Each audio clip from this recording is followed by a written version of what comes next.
Welcome to the Girls Talk Healthy Aging podcast, where we dive deep into pressing health and fitness issues facing aging women. I'm Alli Kerr. And I'm Shawna Kaminski. And together we'll bring candid conversations, expert advice, and personal stories that will inspire and empower you on your own wellness journey. Hello and welcome to the Girls Talk Healthy Aging podcast. I'm Alli Kerr and I'm here with my co-host, Shawna Kaminski. And today we are talking about the pauses, all the pauses that us gals go through, the peri, the post, the meno, y'all know all the stuff and all the crazy things that happen to us. And we are so fortunate to have Shawna, who is an expert on menopause. Shawna, tell us, I am dying to know how you got so interested in diving so deep and really becoming the expert on the pauses. Yeah, it's kind of one of those things that I fell into from not interest as much as need.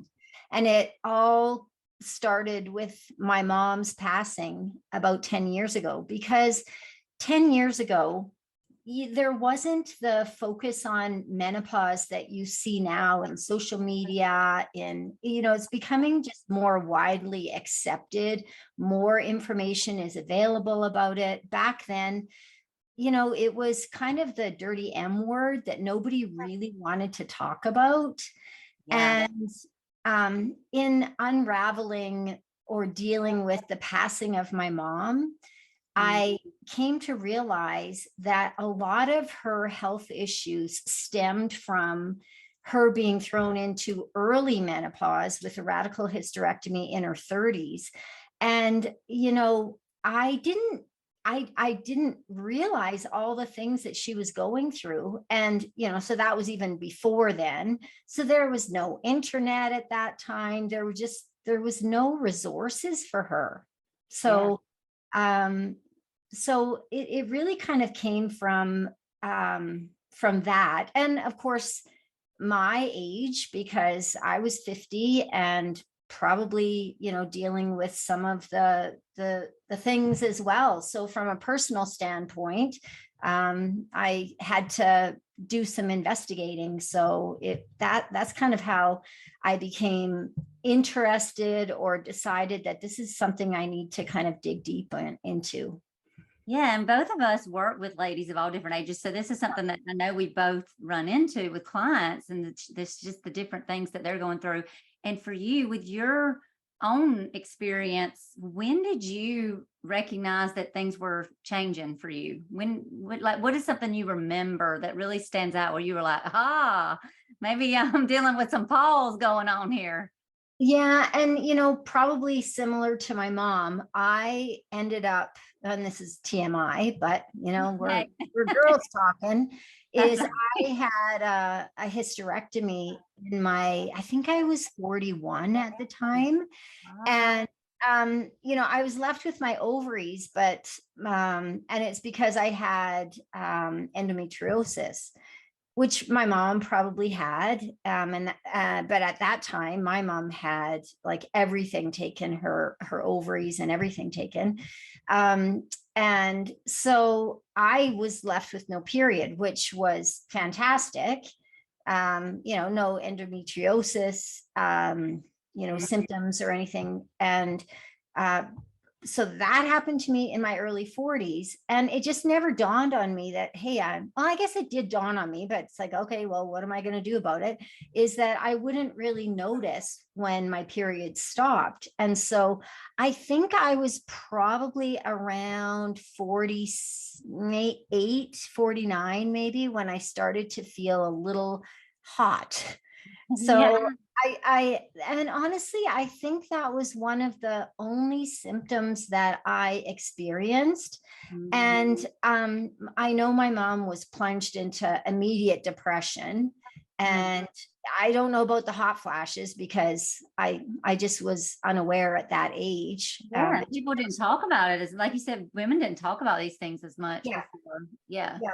And I know my sister, had more symptoms than me, but also, so I feel like from a hereditary standpoint, I could be set up for, some nasty symptoms but I am a big advocate for healthy lifestyle and how healthy lifestyle can really offset a lot of the symptoms of menopause.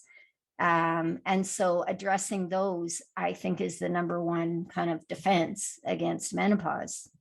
And let's talk about some of those. What are some things that women can do that we have the power, because there's things that are out of our control, but Yeah. one or two things that we can do that can help us through this crazy time.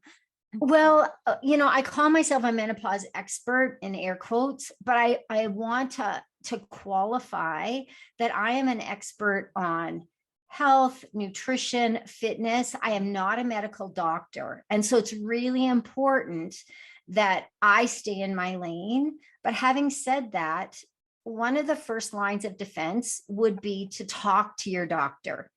And I think that's really important, because a lot of things can be dressed up or just, oh, it must just be menopause, when it could actually be like hypothyroidism, or like there could be other issues going on. So it's really important that you're checking in with your practitioner to see, hey, what's going on? And the other thing is that menopause hormone replacement, or hormone replacement therapy, of whatever you're going to call it. Sometimes it's called menopause hormone therapy, whatever. Getting hormones is an option for some, but not a panacea. It's not the be all end all for everybody, but it's something definitely that you should be talking to your doctor about. And unfortunately, not every doctor is willing to have that conversation. Yeah. So it's important that, sorry. Yeah, I was just going to say, just with my ladies, I'm fortunate that because I work with clients in a training setting, I get to see women going that are in that stage, and I also get to see the ones that are doing well, and I get to see who they go to, what doctors they go to.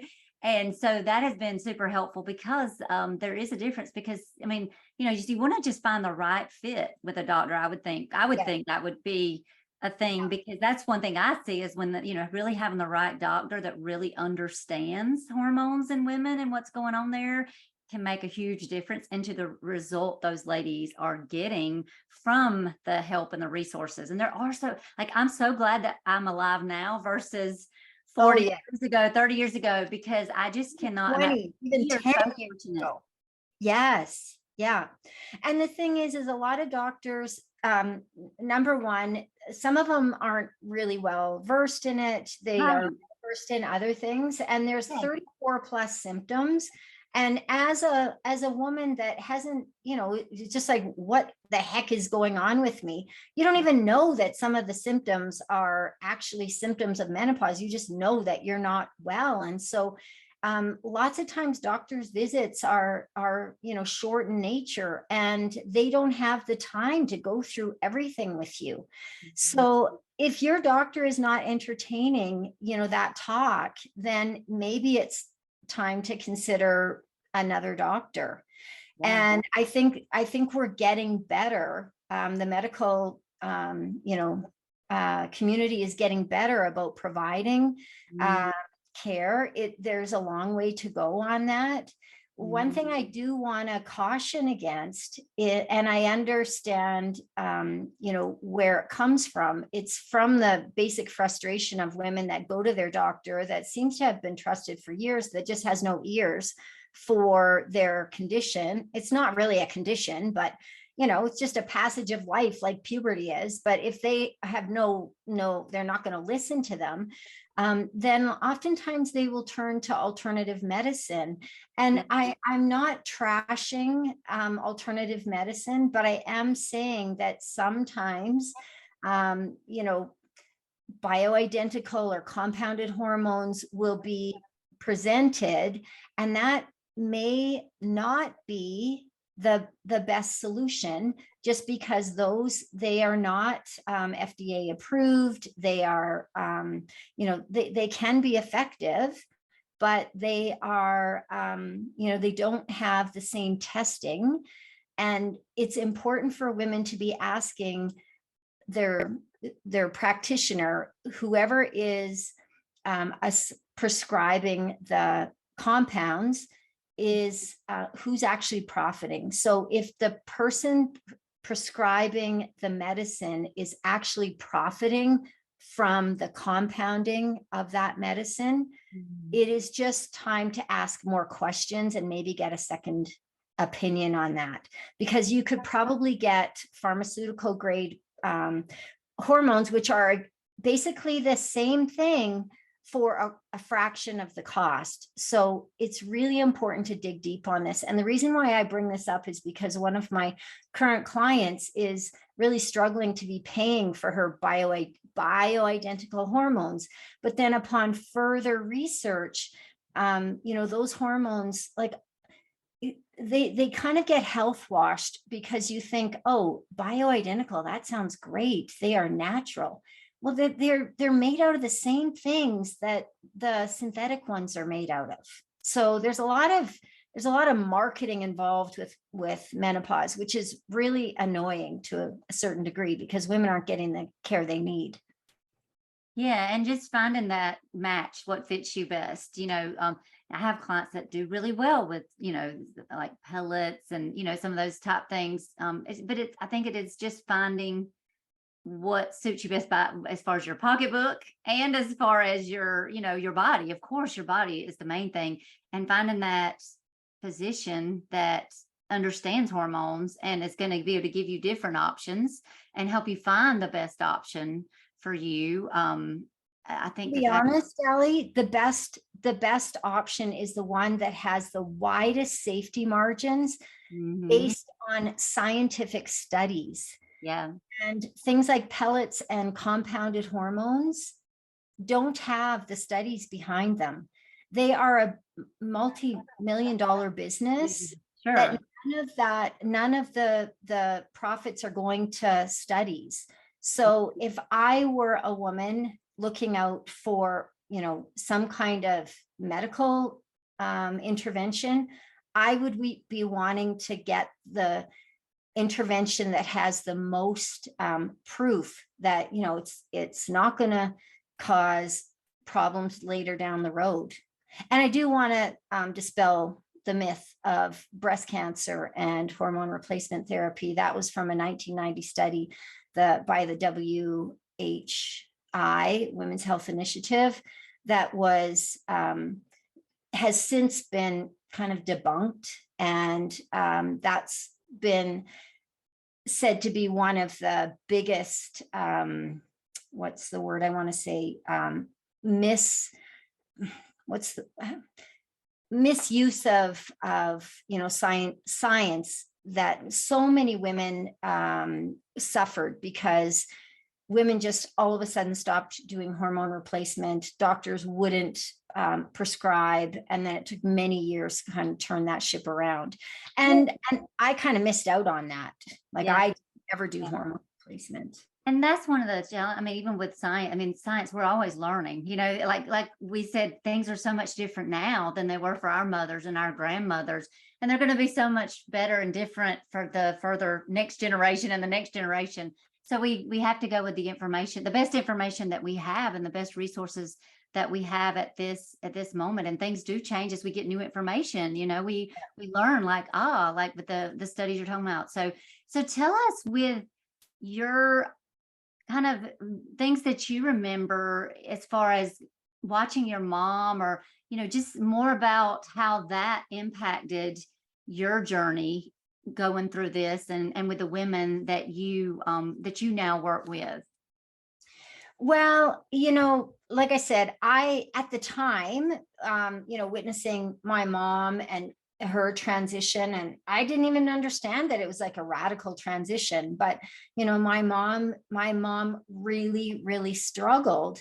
And then that translated into, depression, and maybe some mental illness related to depression, and then substance abuse related to that, and then health issues related to that. So it was really like a domino effect. Sure.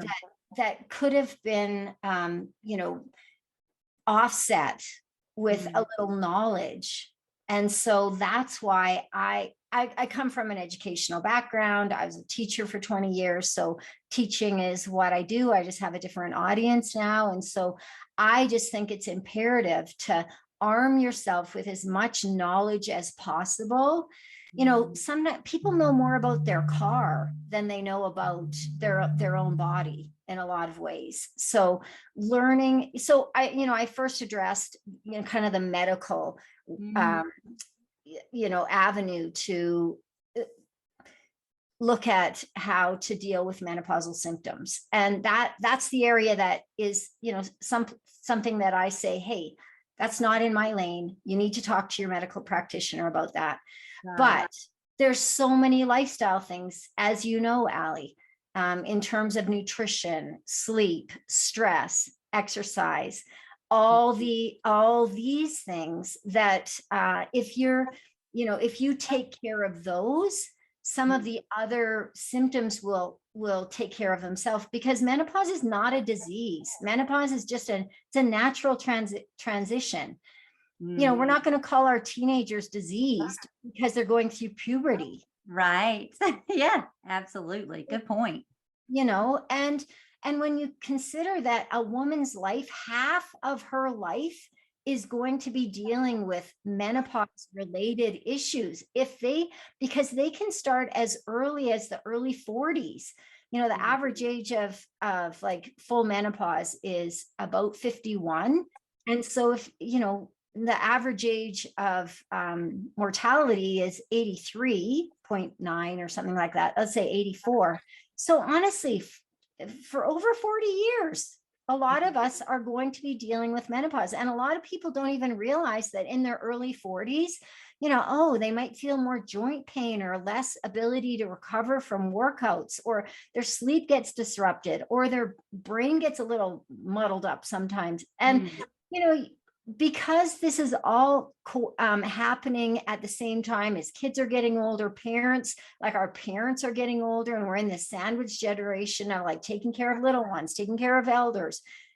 We're just caught in the middle, and we just think, oh, it's just us. It's like, okay, there's all this situational stuff going on, as well as, physiological things going on. So women really, it's a really challenging time.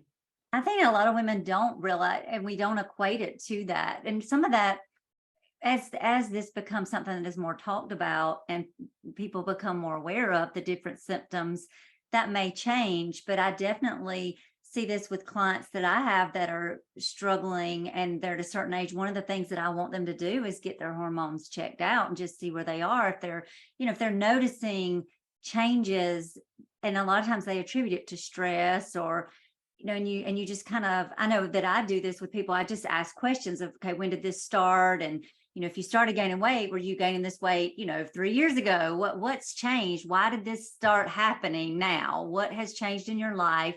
And so you start looking at those things, and sometimes it can be situational. And then sometimes you're like, there's got to be something going on maybe with the hormones. Maybe that's something we should at least look at, because these things were not happening and now they are. And these things were, something is different here. Something is different here. There's change going on.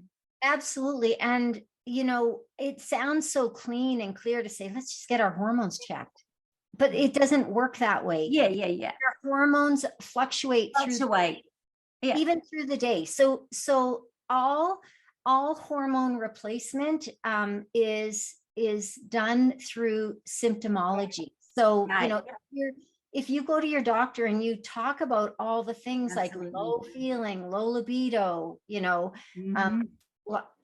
depression, weight gain, like all, night sweats, hot flashes, like, there's like 6 or 7, but then there's like 34. Your doctor will probably assess that and look at your age and other factors. But, I don't want women to get the false sense of security that they can go to someone and get a saliva test or a blood test or a Dutch test and be told, oh, yes, you are in menopause, or you are in early menopause, or you're in your, it doesn't work that way. But it is a conversation with a medical doctor that is required. Yeah. And then also giving ourselves grace for the time of life that we're in, and taking that into account. Like a lot of times it's not going to change. You still have teenagers, you still have aging parents, but then just knowing that, okay, I'm actually not going crazy. I'm just dealing the best I can. And maybe, something hormonally might be going on with me. So maybe I could give myself the benefit of the doubt by, allowing, even just having a doctor's talk, just knowing you're not alone or not crazy makes a big difference. That is a big one, because I do think people feel, especially when you start having those symptoms and they're new to you, you really probably do. I think a lot of people do feel alone, or they just feel like, what is wrong with me? What is wrong with me? Why am I feeling this way? Am I losing my mind? Am I going crazy? I actually, I know we'll talk about this in another episode, but through my Crohn's journey, I've actually had my hormones get out of whack due to medication. And we did have to do some testing to figure out, because I'm not in the pauses late or in that stage yet. And especially when I had this issue, I was in my late 20s, early 30s. So it was just a different scenario, but I do know that I felt like I was losing my mind and I was crazy, and that, like, what is wrong with me? And hormones affect so many things. So I do think it's really awesome that that I know that just the support that you give to people, and just helping them understand, like, we're not alone, gals. We're not alone, and we're not crazy, and we're not losing our minds. And just and the support of the things that we can control through our nutrition, through our sleep, through our fitness and our activity. And so what in particular, do you have any, as far as exercise? I know that me and you are both from that exercise realm. What do you find that people are maybe getting wrong as far as exercise as they're aging, that maybe they could tweak that might get them better results? Well, it's two ends of the spectrum. So first of all, one of the number one complaints is weight gain, and especially weight gain around the midsection. And so there was a Ponzer study that came out that said, hey, sorry, metabolism doesn't change, from 0 to 60. We can't really blame specific metabolic changes on menopause. However, there are some changes related to menopause, but it's mostly based on habits, and there's a trickle down from that I can talk about. But so given that the number one, and we tend to deposit fat more readily around the abdomen area. And so we're really noticing it around the belly, whereas before we might notice it more in the breasts, the hips, the bum, the legs, the arms, but now it really gets concentrated on your belly. So, women notice, hey, I've got a menopause belly now. So given that that's the number one complaint, and as far as exercise goes, there's two ends of the spectrum. One end of the spectrum is, I am just going to run this belly off. Sorry, a drink of water. No, you're good. I mean, I'm just going to exercise and exercise and exercise. And a lot of women just go the cardio route, and it's just like harder, longer, more. And that doesn't work. They soon find out. And so the other end of the spectrum is, not enough activity, and they don't really notice how sedentary they are. And so what we really have to find is something happy, right in the middle, which is going to include some zone 2 cardio, which is the kind of cardio that gets you out of breath, but you can still hold a conversation with some effort, and strength training. And you and I both know, Alli, that strength training is so important as we age, because not only with, so we need that zone 2 cardio to help with cardiovascular health. The zone 2 cardio, you got to get your heart pumping, ladies. You got to get a little breath going, like, feeling it like you're working, like you're doing something. And And training.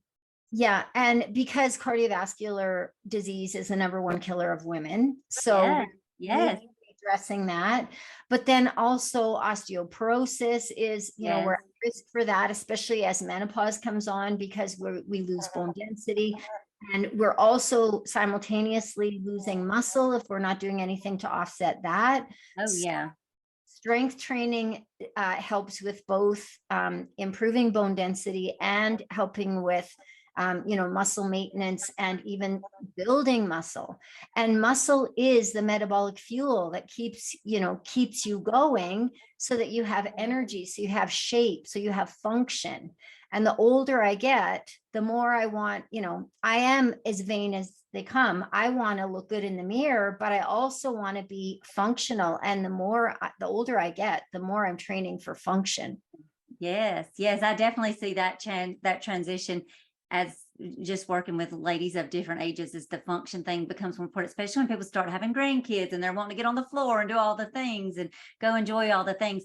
And I so hope that that's a message that I know that you've spent your life's work getting women to understand, and myself as well, is the strength training piece and how crucial that is for us gals to, like you said, it gives us shape. And so one of the big complaints that women have is that they're losing their shape, or they don't like the shape. And strength training, weight training, lifting something that has weight to it that's challenging is so crucial for us to keep any kind of shape to our body, that the good shape, keeping our bones strong, keeping our ligaments, our tendons, keeping all the good tissue in our bodies that we want to have to maintain, that keep us younger, longer, and functional, like you said.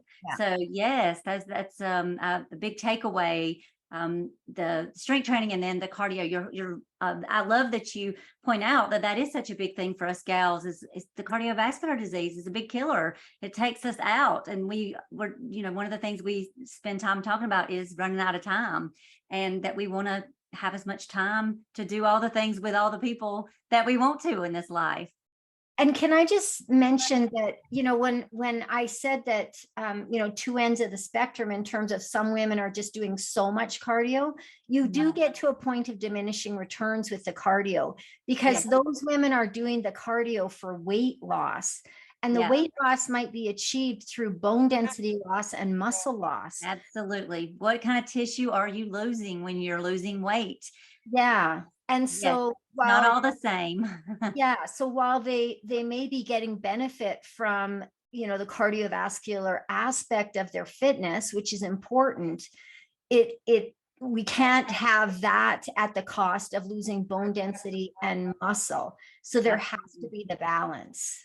Yeah. So I'm so glad you pointed that out, because that is definitely a challenge that I know that it is really hard to get women not to focus 100% everything on the number on the scale, and understanding what that number means and then what it doesn't mean. Just because that number goes up or down does not mean good or bad. It's not bad, good, because I can, like when dealing with Crohn's, I can lose weight and that's very bad.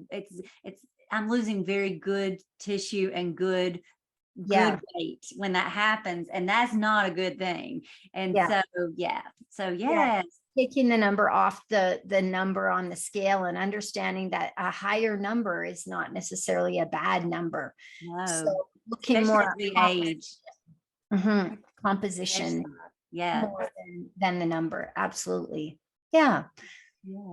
Yeah, well, I say we'll wrap up here, and just encouraging, my wish for you all is that you do some strength training and lift something heavy to keep that good tissue, and that you work that ticker, work your heart so that you keep it strong, and do some cardiovascular. It doesn't have to be so long, but do get something that gets your heart rate up.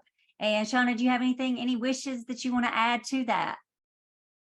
My wish for women is to give themselves time and grace in this busy time of life, when you're dealing with so many other people, is to focus a little bit on yourself and check in with yourself, check in with your doctor, check in with your friends, and don't go it alone. Don't just think, hey, it's just me, I'm just going to white knuckle myself through, because you've got probably 40 plus years of white knuckling. And your quality of life can be much higher if you get educated on healthy ways to deal with some of the potential health issues that might be coming up for you at this time. So I think we're out of time. Yes, but I do want to remind people too, if any of this is resonating with you, then please follow us, like us, review us on Apple and Spotify. Thank y'all so much for listening. Mwah, mwah, mwah. And until next time, bye. Bye-bye. Thanks for listening. You'll find me, Alli, on Instagram at Alli Kerr Fitness. And you'll find me, Shawna, on Instagram at Shawna Kaminski. Feel free to pop us a DM with questions and or feedback. Until next time, be healthy and be happy.